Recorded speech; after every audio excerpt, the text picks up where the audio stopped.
Comments format will be standard. Coach Swinney will have some opening comments, then we'll go to questions in the room, and if time permits, we'll go to questions virtually at the end. This press conference is being streamed by Clemson Plus, as well as our partners at The Roar in Fox, Carolina, so we'll ask that you please speak up and enunciate whenever you ask a question so those audiences can hear you. If you're not part of our local beat corps, we'll ask that you please identify your name and affiliation prior to asking a question. But, Coach, whenever you're ready, take it away. Okay. Good morning. Appreciate it, Ross. So excited to get back at it this week. It was a good open date for us and, much needed. We would have definitely had some guys out this past weekend if we would have played. So glad to have everybody, I think at this point ready to go. Obviously, we got a tough Tuesday, Wednesday practice coming up. So hopefully, but at this point going into it, we feel like we're probably in as good a spot as we've been in a while from a health standpoint. So excited about that. And then just, taking some time this past week to obviously do a lot of self-scouting and, just evaluation on everything. And it's really not complicated on what we got to do better. It's really football stuff that's got to get better. And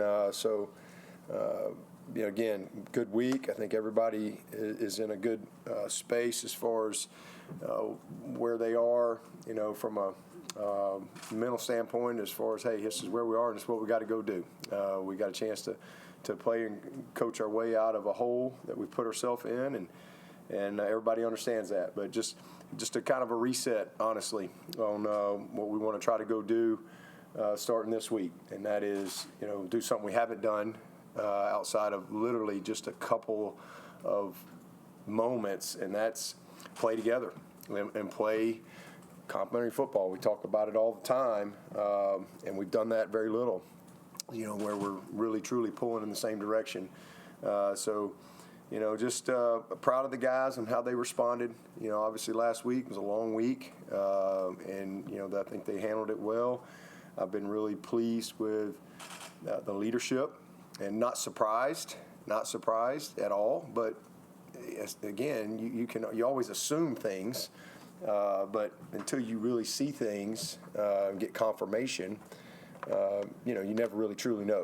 And sometimes you don't get opportunities like we have right now to be in a really adverse situation and kind of see what you're made of and how people going to respond. So I've been really pleased from that standpoint. The guys have really responded the right way, and eager to get back out there and start playing some football and see if we can, again, still not too late for them to be the team that they want to be, and to play together and to play with precision in what they do. And tough challenge this week. Excited about it. It's been a while since we've been up there. I think it was 19 maybe. Was it when we went up there? 2019. Remember, it was Isaiah Simmons maybe and Chad Smith on a 2-point conversion over on the right side. I think it was a tough game. Came down the last play, and I know it'll be a tough game this time. They're a team that's improving. They're a team that is they're 2-2, and I think for them a lot of change. Obviously, change with their staff. Had a bunch of guys come in, January and May, so now they're playing some games. They're starting to figure out who they are. They've had some change at quarterback, a couple different guys there that had been playing. Obviously, 7 got hurt against Central Florida, but they've had an open date as well, so I would be surprised if he doesn't play, but we probably expect both of them to play, and they're very different. So that creates some challenges. From a preparation standpoint, they've got skill outside. They got some kids that can really run. Really, really run. Number 3 is a burner. 1, 8, 9, all those guys, they're doing a good job with them. Really impressed with the backs. 4, Hood's been around for a while, but this kid, June 35, he's been impressive, and he's kind of really come on for them. He's a downhill runner, physical. They're big up front, really big in the trenches. So, a lot of RPOs built into their system, shots, and a lot of play action, what I call climb routes with deep overs, and et cetera. So they do a good job, as far as how they put it together schematically to challenge you. They know what they're doing. But, again, I think they're still kind of growing into their identity of who they're doing it with, because they've had some change at quarterback on a couple of occasions for them. And then over on the defensive side, same thing as the offensive line. They're big, thick guys, strong. You don't see ends usually typically as big as number 8 for them. He's 280 plus pounds.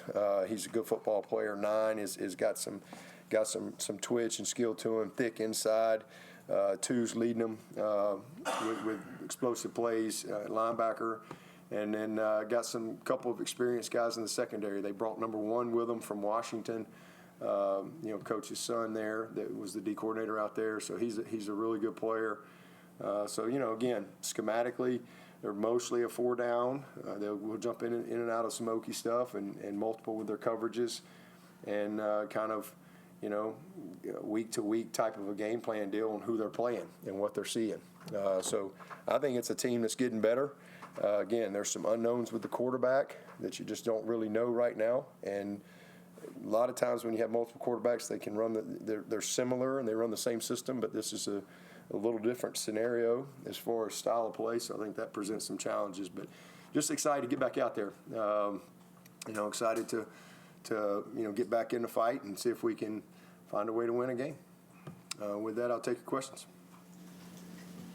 You said you wanted to do some soul searching as a program after the last game. Just how did that go? And do you feel like that process is ongoing, or? My soul is cleansed. It was a lot of soul searching. You look at everything. Obviously, really disappointing in where we are. And it's just. Truly, you look at everything when things aren't going well, and. The reality of it is it's never too far away from one side or the other. You're not that far away from being on the right side of things, but when you're on the wrong side of things, everything stinks, right? And everything is magnified, and that's kind of where we are. And nobody wants to hear, well, a couple plays here, a couple plays there, and we are what we are, and this is a, but from a big picture standpoint, it's just been a coaching failure, honestly. That's the best way I can say it. We have just failed as coaches. I'm not taking accountability away from the players. They got accountability in this too. You got some guys that got to play better. They're not just on scholarship anymore. Some of these guys are paid a lot of money to perform, and everybody's got accountability. But it's just an absolute coaching failure. That's just, I don't know other way to say it. And I'm not pointing a finger, I'm pointing a thumb. It starts with me, because I hire everybody and I empower everybody and equip everybody. And when players don't play to their potential, to me, that's coaches. That's on us. Like when you have when you don't, because our problems really are football stuff. Big picture, our program is great. Our program is built right. Our program has never been better. When you talk about a program, to me, it does 2 things. One, your program should drive consistency, and your program should, whatever your purpose is, your program should fulfill that. Everybody has their, this is what we're about. And so as you holistically build a program, then does it get the job done? Well, the number one thing is consistency. Well, obviously, we've had 14 great years here in a row. And some people may say, well, how do you say it? Well, we've had 14 great years. We've had some bad moments. We've had some elite years. But we've had 14 great years. 13 of those 10-plus win seasons. 14 great years, 11 championships. And I'm not talking about 14 years ago. I'm talking about as recent as last year. But 11 championships in 14 years. 9 conference titles, 2 national championships. And played for 2 more national championships. And played for another conference title. So the program is driving consistency. That's what the program is doing. That's what it's set up to do. Consistency in everything. And then when you talk about fulfilling the purpose and the program doing that, well, it's doing that. the number one thing in our purpose is graduation, and we lead the nation in that. The second thing is equipping them as men, using, our program to build great men, and we have that in place. We have a bunch of great young people that have been equipped through the program here. But also a part of the program is winning championships. That's a part of the program too, and we've done that. I mean, every signing class in 17 years here has won a championship, except for this year's freshman. Every coordinator that's ever worked here has won a championship, except for Tom Allen. So the program is doing its part. It's built right, organizationally, structurally, processes, procedures, like that stuff. We're in a really good spot. Probably never been better. But from a team standpoint this year, this is a football coaching failure. That's what it is. And it's football stuff. It's not program. It's football stuff. And that, to me, when you have guys that don't play like they're capable of playing, that is a reflection of us as coaches. And again, I'm not excusing the player from it. They got accountability too, but our job, your job as a coach, is to get your guys to play to their potential, and we have failed in that. Just that simple. And so that's why we are where we are, and we haven't gotten it done as coaches. And that starts with me. But it's football stuff. It's not like it's blocking. It's getting off blocks. It's making the critical play at the critical time. It's routine plays. It's routine decision making. It's that stuff, and all of that stuff we can fix. So the good news is we can coach and we can play our way out of it. But we got to be better. It's just, and that's the frustrating thing. Again, program-wise, I don't think we could be better. I mean, what the function of the program is, driving consistency, and fulfilling the purpose, and it's doing it. But this team in this moment, we have failed as coaches. With the coaching being the problem, have you made any changes in coaching responsibility during the week? No. We just got to be better. We'll be better. It's not time for that. I mean, we got good people, but we've not done a good job. But we have good people. And again, it's a result business, right? And again, when you're in the outhouse, everything stinks, right? When you're in the penthouse, you still got a pile of crap on the floor, but you just don't notice it, right? It just magnifies things. And we it's on us. That's our job. That's what we get paid to do, is to bring out the best in our players. And we haven't done that. And again, that's pointing the thumb at me. Again, I make the decisions on who runs the rooms. And again, but we got good people and we got good coaches. It's not like they've never been a good coach. We just hadn't got the job done at this point in time in the season. Do you have any sense of where the failures are then? Is it tone in terms of how you're talking to the players? It's football stuff. This is football stuff. It's truly football stuff.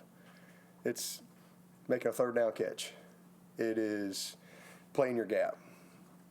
It is the proper angle.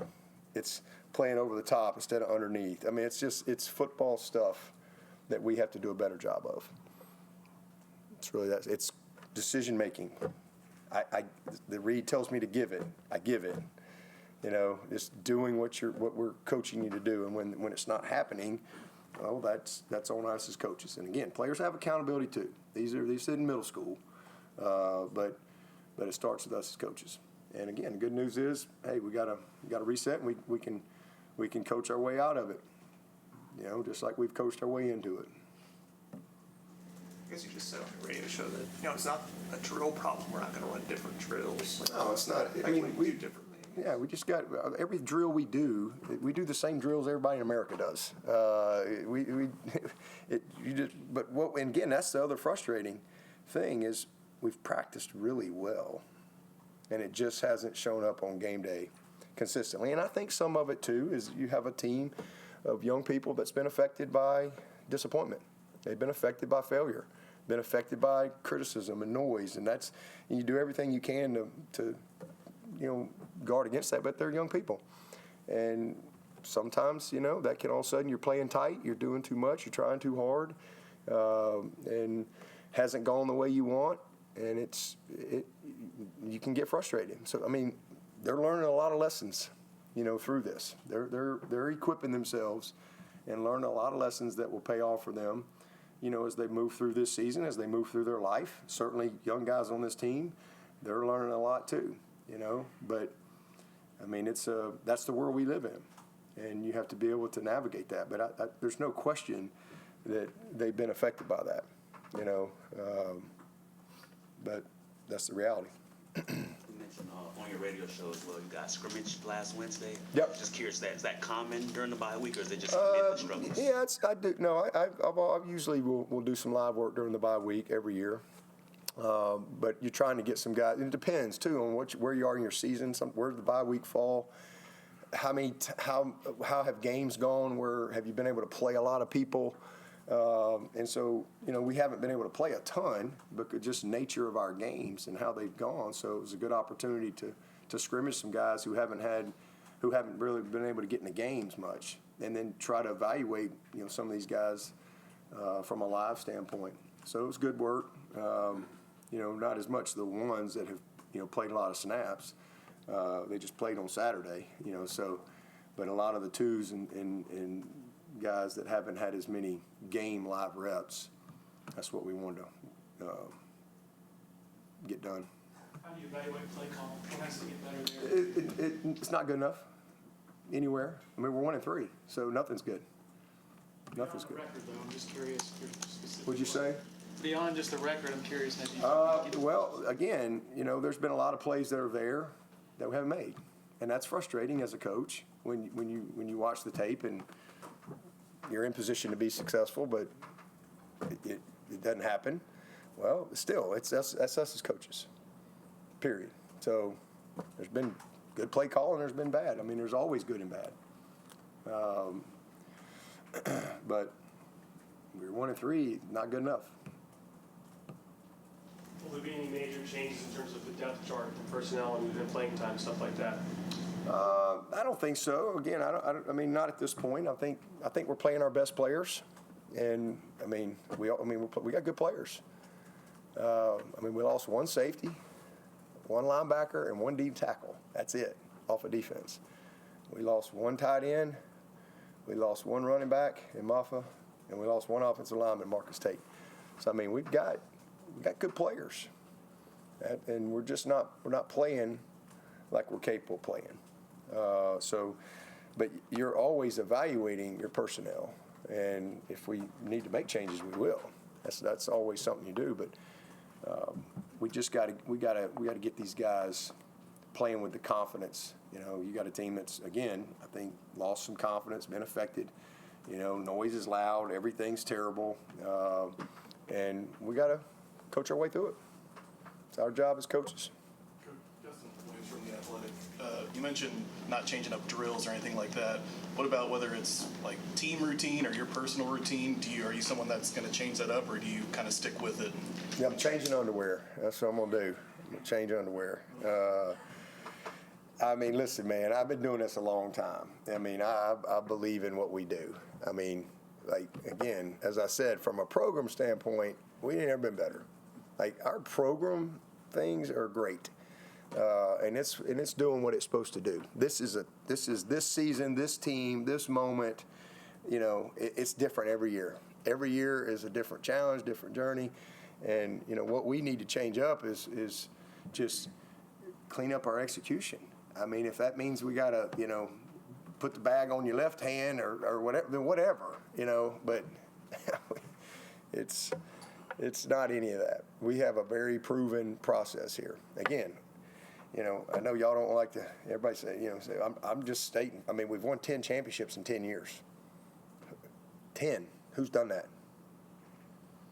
Nobody. 10. 8 titles, league titles, and 2 national championships in the past 10 years. Not 10 years ago, as recent as last year. So it's not broken. It's not. But this team and this issue, we've done a poor job as coaches with this group. Getting them to, and there's a lot. Again, you can maybe you make a couple more plays and you win a game, and the confidence is, there's a lot that goes into it. But that's where we are right now. But as far as not believing in what we do or how we do it, I have total conviction in that. There's no doubt in that. We just got to be better. Is there anyone you sought advice from, or any source you sought advice from? Nope. Man upstairs, that's the only advice I need. That's it. God's good all the time, man. All the time. It's easy to stand up there on a national I'm the same coach that has stood on podiums with national championships and confetti flying. And thank you, good Lord, for blessing. I thank him right now. I'm grateful. I'm grateful to the good Lord for right now. God's good all the time. Hey, he's not just good when it goes your way. That's not how this thing works. God is good all the time. So that's the counsel that I seek. So it's not complicated. We're not building rockets around here. This is football. It's football stuff, man. It's playing harder than the opponent. It's getting to the ball. It's creating takeaways. It's ball security. If we just change the turnovers, we're probably 3-1, and don't do anything different. Just the turnovers. We're doing a poor job in that area. It's football stuff. So, but I've sought a lot of counsel from the good Lord, a bunch, and you know what he tells me? Hey, I love you, and you got you right where I want you. Trust me. That's what I do. So my faith is in that, and I know that all things work together. And I just, don't like it. None of us like. We all like it when it goes exactly the way we want and the way we want it, scripted out. But life rarely happens that way. So, but again, I know that God's good all the time, and I'm grateful for the crap too. I'm grateful for this bad moment that we're in. It'll make us better. We'll come out of it better. You mentioned a lot of the players are now being compensated in ways they haven't before. They're not just on scholarship before. Do you find yourself changing the way that you communicate or coach players with that added professionalism aspect of college football now? Well, sure. I think that's just a part of it. It's a part of the conversation. It's a part of your process. It's not the process, but it's a part of it. It's another box that you got to check when you're putting everything together. So certainly, stuff you didn't used to have to talk about, you have to talk about, you deal with, and you got to help them. You coach them. You're teaching them. They're learning. To me, it's a great opportunity to even further equip them for life, which we've always done a great job with. So just part of it. There's more pressure on them. There's more criticism on them because people look at them differently too. And that just comes with the territory. Sarkisian was hitting on that, I think, yesterday, in light of not just Arch, but he said he watched a lot of players over the weekend that looked like they were feeling the pressure, and he said what he's trying to do is get them to play football, not work football. Does that resonate? Yeah, absolutely. It's still just a game. And they're all learning because some of these kids are really young, right? And now they got a lot on them. There's a lot on them at a very young age. And so it's definitely a part of, what you have to do as a coach.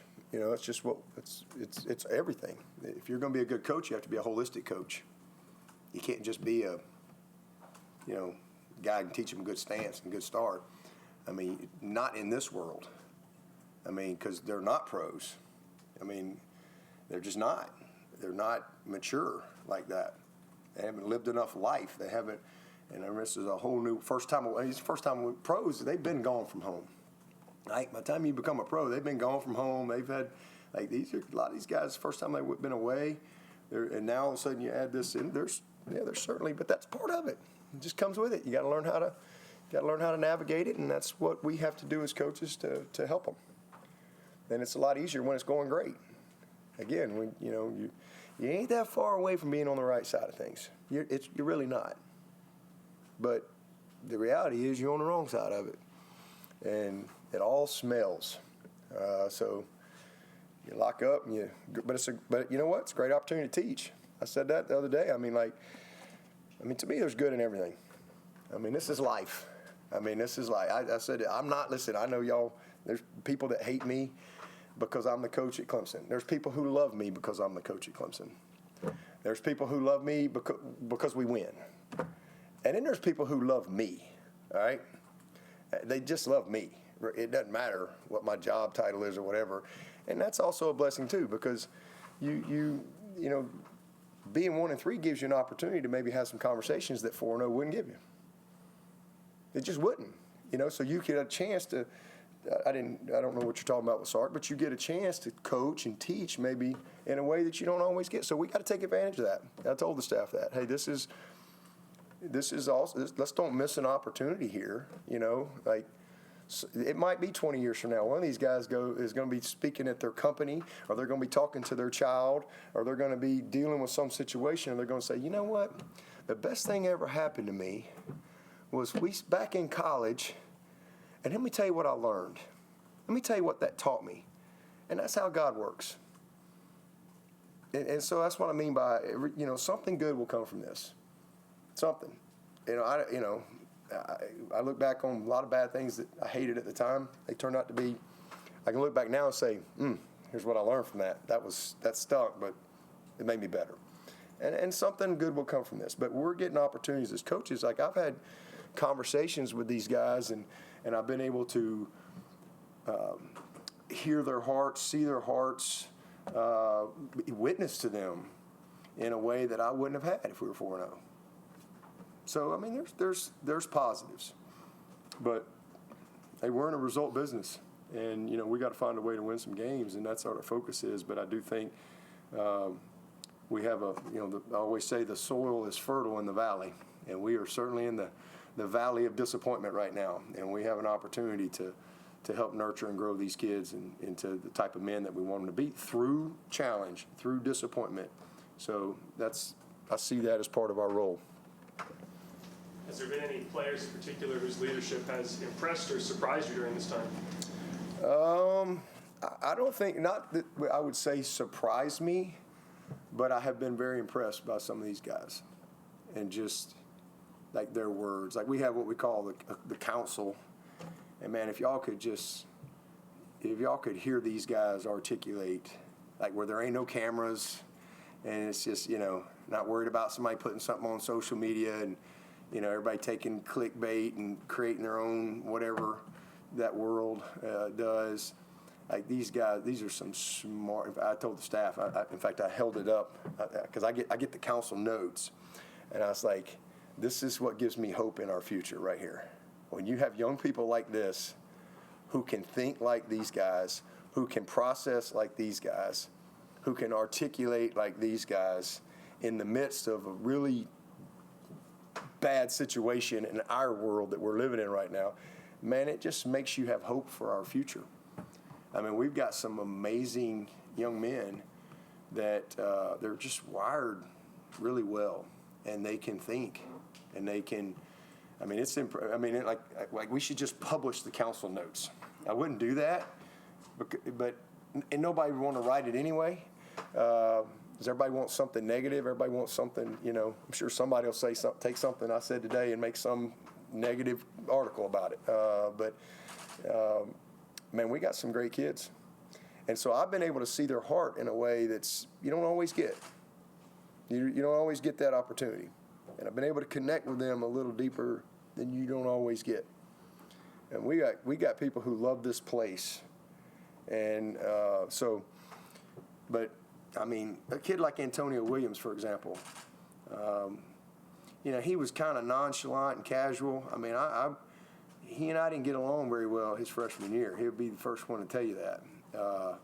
But to see him now, who he is as a man, the leader that he's grown into, his heart, to see him stand up and speak, like, not surprised, but impressed by a lot of these guys. So, you know, everybody's disappointed and all that stuff, but hey, man, it's a long way to go. A lot of ball left. And again, it's been a good open date, good reset. And now we got to go see if we can fix the football stuff, because it's football stuff. It's football stuff, and we can fix that. And that's what we got to try to get done this week. Coach, what are some things in those council notes that make you so proud of these guys? Just their words, literally their words. Took me 30 minutes to read it. It was incredible. Their hearts, just how they process their hurt and their disappointment, what their vision forward is. It's amazing. So we have what we call a huddle, and that's everybody that touches our kids. Everybody who's not a coach. Anybody who touches our players, the equipment guy, the trainer, the academic people, the support staff, and Woody runs that. And I've been doing that for 17 years, and the reason I do that is because, staff meetings can get bogged down, and you want to be efficient when you get in your staff meetings. There's lots to do, and sometimes your coaches are busy, and you don't want to take a lot of time in a staff meeting, trying to hit every area of your program. And so we do the huddle notes, and then I get the huddle notes. And sometimes, too, people aren't, like early on, like the academic guy wants to say something bad about the linebacker, and the linebacker coach is looking at me, you say something bad about the linebacker in front of the head coach, I'm going to rip your head off. That's not always a good environment. And I realized that early, you want everybody to really be comfortable to speak in those settings. And so, and again, you can get bogged down. And so, we created this huddle years ago, and I get the huddle notes on Tuesday nights. Huddle meets on Tuesday morning. I get the huddle notes on Tuesday nights, and then I go through. So now everybody can speak freely. I'm not even in the huddle, and so everybody can speak freely. I get all the notes, and then I can go through what the staff needs. They don't, like Ben Boulware doesn't need to know every little thing that, there's just certain things they don't need to worry about. But then there's other times where they need to hear it from me, and it hits different coming from me than maybe somebody else in the program. Hey, we need to keep that freaking locker room clean. And instead of coming from the equipment manager, it's coming from me. So there's just a lot of, and that's how we've always been proactive. We've always, been efficient.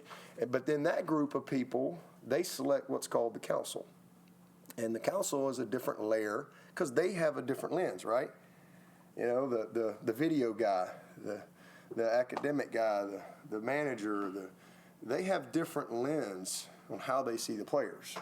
And so they select the council.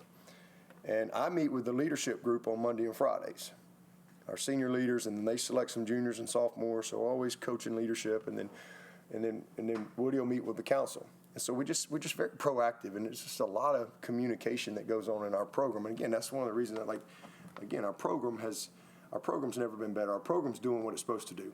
It's driving consistency, and it's fulfilling the purpose at an incredibly high level. Unbelievable. Every signing class in 17 years has won a championship, except for these freshmen, and they'll have plenty of opportunity. Every coach, every coordinator, except for Tom Allen. So the program's doing what it's supposed to do. And, I know people say, well, you hadn't won in a decade. No, that's just not true. Us, Alabama and Georgia have won 2 national championships in the last decade. They're hard to win.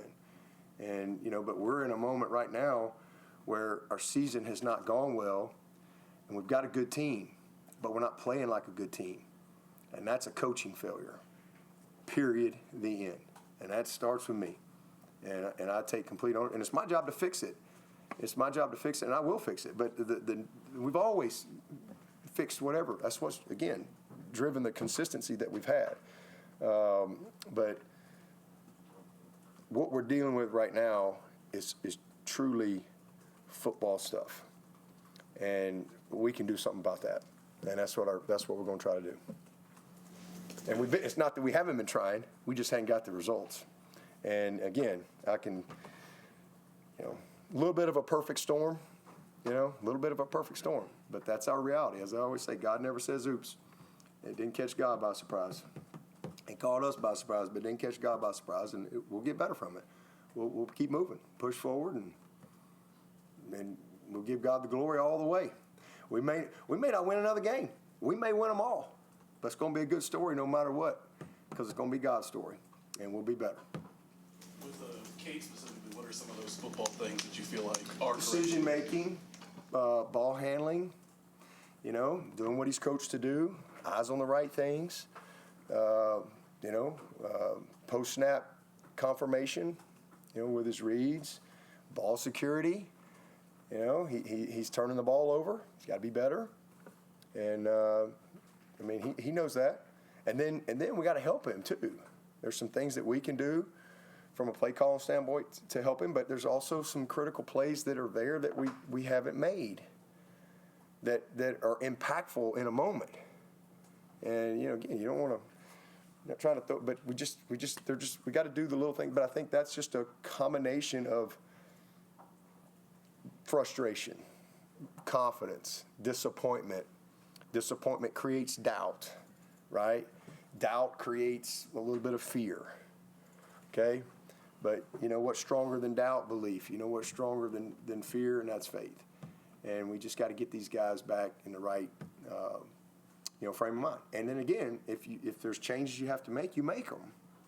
But we're playing our best players, and we don't get to ship anybody in. We don't get to run anybody in here on Tuesday and try them out. Like, it's our job as coaches to get these guys playing better. And and again, when your players are not playing to their potential, it's on you as a coach. Not that a coach is perfect. Anybody can have a bad game or things like that. But it's just been too much where we haven't been able. And again, I think part of it too is, again, the guys start pressing, and all they read is negative. All they hear is bad. That's all they get. And again, you have a choice. You can, I drove in listening to Footloose this morning. I don't listen to nothing, but what I want to listen to. Hey, when it's bad, I don't read nothing. I don't listen to nothing. So I don't have to. But these players, it's hard for them to get away from that stuff. And they're human. Do you embrace the challenge of going up against Coach Belichick and his multi-time, Yeah. being a multi-time Super Bowl winning coach? Yeah, are you kidding me? It's amazing. I never in my lifetime thought I would get an opportunity to coach against Coach Belichick. How cool is that? Guys. Again, you don't get lucky now. 7. How many rings he got? 7 or 8? How many? 8. 6 plus 2. You got 8 rings. This guy's got 8 rings. He's arguably the greatest ever. Certainly at the pro level. But yeah, it's a cool thing. I wish we were 4-0. I'd feel a little better about it, but. Yeah, and I didn't know that. Ross told me that last night. There's 2 cool things I had no idea until last night, and that's, I guess Don was talking about it. Is it's only happened one other time. Was it a championship or multiple? Multiple national championships and Super Bowls. So Bill Walsh and Joe Paterno. So that's kind of a cool thing. Pretty cool. That's a neat thing. And then for me personally, it's just my 300th game at Clemson. I could not believe that. He told me that last night. I could not believe that. Went home and told Kath that. It's like, it's 300 games. It's just amazing to me. It's crazy. I really didn't think I'd be here maybe a year. 300. It's crazy. What do you make of the coaches being fired within the first month of the season? Is this even becoming more than it's happened before, but it's becoming even more regular now that because of the way the college world is? Well, in case you forgot, that's how I got the job here. We were 3-3. We were 3-3. Jeff Scott loves to tell the story. I don't know if you ever hear Jeff Scott speak, because that was a crazy day. It's almost October. It was a crazy day. And I'm like, Jeff, you're the receiver coach, and Billy, you're going to go to quarterbacks, and Dooley, you coach the tight ends, and I'm kind of trying to figure this thing out. And I told Jeff, and I met with every coach because I told him what Terry Don said, and I was like, we're probably not going to get the job, but hey, if we do, I'm going to give all you guys an opportunity. and Jeff, you're gonna be my receiver coach. Of course, he's fired up, and he loves to tell the story. He went home that night, and he's sitting with Sarah, and he's all excited, and he's just fired up, and he's like, man, that's what Coach Swinney said, and we're gonna go get this thing. I think we got a chance to get this job. And he said an ESPN ticker went across the ESPN ticker. It said, in the last, however many years, there's been 30 mid-season coaching changes, and 0 out of 30 went on to get the job. So he said that just kind of dampened his enthusiasm, and he probably tells it better than me, but that's his story. And so, I mean, it's just part of it. So, I mean, that was all the way back in 2008. It is what it is, and with the portal and just the world we live in. Yeah, but I hate it. I mean, these are good people, and I reached out to Brent last week, and I mean, Brent is one of the best people, but sometimes it just doesn't work. Sometimes it just doesn't work. I mean, again, I've said many times, sometimes you do the very best you can, and it just doesn't work. And our life, but it's hard because these are real people and they have families, and this is a job where, there's just I hate that we've normalized as a society just the nastiness that's just been accepted, and how we attack people and just destroy them or try to. It's really sad. So yeah, you hate to see anybody lose their job. And but you also we have a job to do, right? And we all are held accountable for the job we do, all of us. And so we all understand that. There's not a coach in this business that doesn't understand that. But it's still tough. It's a hard thing for anybody to deal with. And everybody says, oh, well, you're going to pay you a bunch of money and all that stuff, and, nobody feel it. But, yeah, but, like coaches coach because this is what they love to do, especially coaches that are, beyond 40. You got into coaching at that time. You didn't get into coaching to make money. You got into coaching because it's really what you love to do. You love to teach and impact lives, and you love the game. And so, you hate to see it. But, again, I know that it is a part of it. Going back to Bill Belichick, his kind of media persona is grumpy. But you got to spend some time with him both when he was a head coach and would come here and then, on the podcast. What did you learn about him? Did you try to pick his brain a little bit? Yeah, I absolutely. I thought it was an unbelievable opportunity for me because I'd only been around him really 2 other times. One was at Alabama as an assistant. He came in for a pro day or something, and then he came here one of the years when I was a head coach. So I got a chance to kind of meet him and visit with him there, and just like I thought he would be in that moment. But it was more of a professional moment. He's coming in to evaluate my guys, but to have 2 or 3 days together in a very intimate setting where, there's really nobody else. I thought that was great. And then we spent some good amount of one-on-one time together, and then we actually got a chance to visit again at the media day. Just happened to be the same day. So I've talked more to him this year than I have in forever. He sent me a text before the season, wishing me well. But he just is who he is. But he's a really nice man. I know he can, has a persona that he's probably earned, but he's a really nice guy. He's smart. But probably the thing I told Kath that just in the meetings, because I've never been in a meeting with him, I was so impressed with him just with, first of all, he's 74. And I always tell people, we say, oh, he's 74. First of all, passion doesn't know an age. Like you're 74, you can't be passionate about what you do.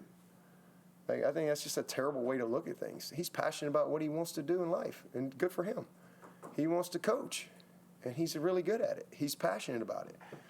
Purpose knows no age. There's no age limit on chasing your purpose and fulfilling what you feel like you've been called to do in life. And why should you ever settle to do something that you don't love to do?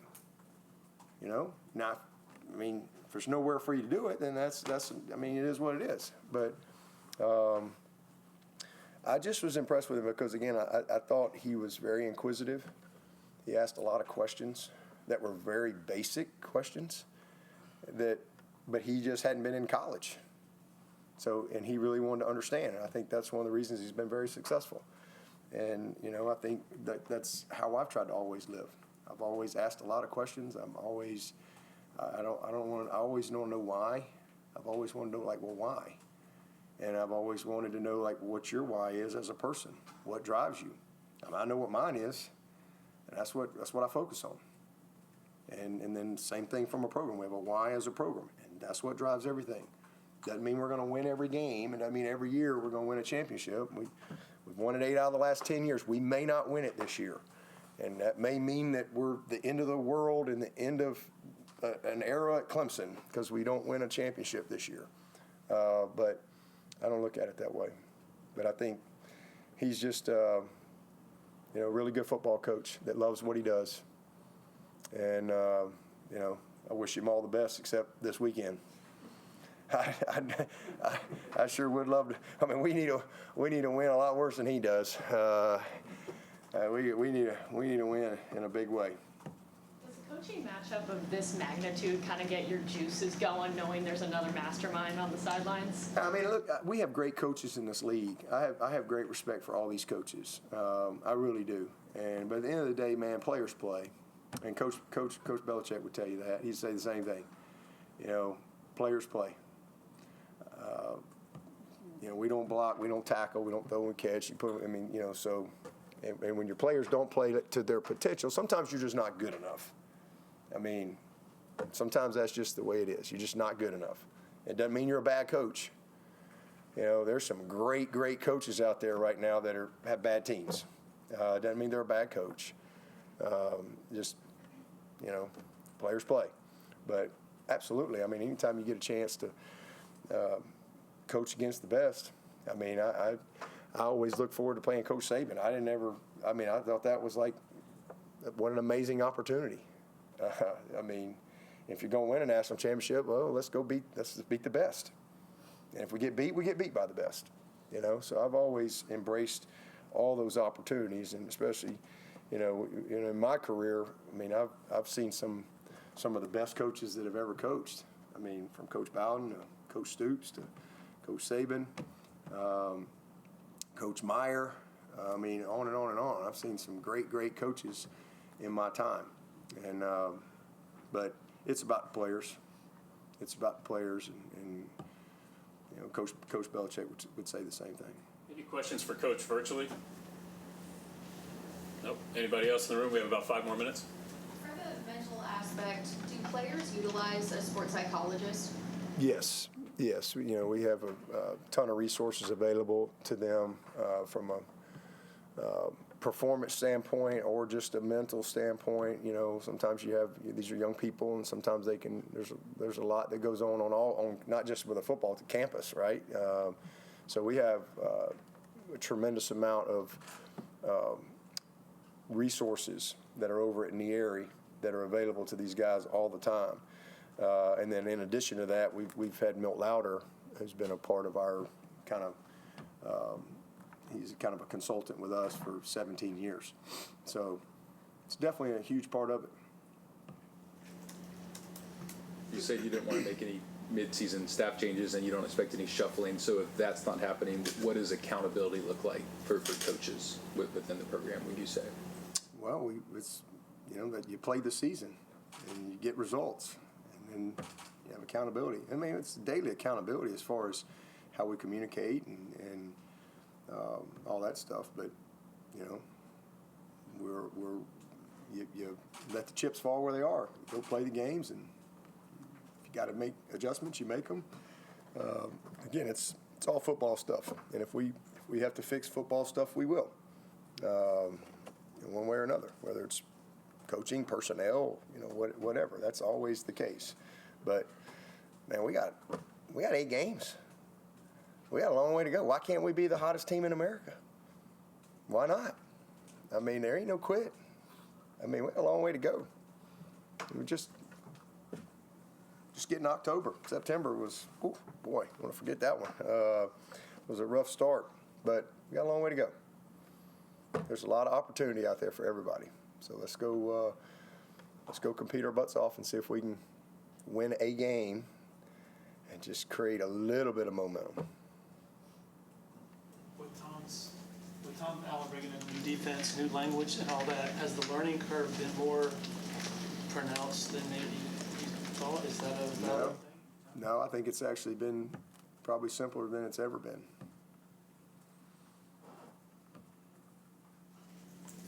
Anybody else for Coach? You mentioned that you haven't been back to Chapelville since 2019. Is that something that you've addressed with the group to prepare for playing a stadium that they haven't been in before? No, not really. I mean, again, they know we got a lot of kids from this area, South Carolina, the Carolinas, Georgia, Virginia, et cetera. So most of these guys have been up there at some point or time in their whether it be in high school or whatever. But no, man, it ain't where we play, it ain't who we play, it ain't when we play, it's how we play. We're just trying to get better at how we play. And if we can get better at that, then we can get better results. All right, thank you, Coach. Okay, Appreciate you, John. appreciate it. Thank you.